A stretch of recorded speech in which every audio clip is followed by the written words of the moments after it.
1969 সালে লিবিয়ার 27 বছরের এক যুবকের কাছে সে দেশের রাজতন্ত্রের পতন ঘটে, আর এরপর তিনি দীর্ঘ 42 বছর দেশটির শাসনকার্য পরিচালনা করেন।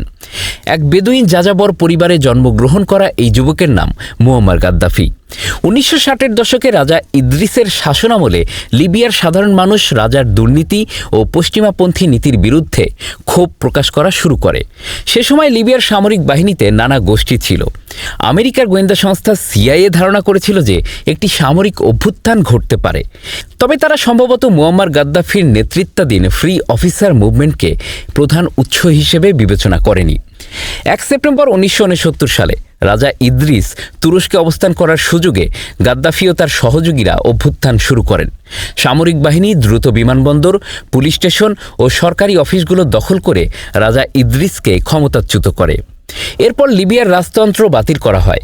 গাদ্দাফিকে সশস্ত্র বাহিনীর প্রধান কমান্ডার এবং নবগঠিত বিপ্লবী কমান্ড কাউন্সিল বা রেভলিউশনারি কমান্ড কাউন্সিলের চেয়ারম্যান করা হয়। এরপর গাদ্দাফি দীর্ঘ 42 বছর লিবিয়া পরিচালনা করেন।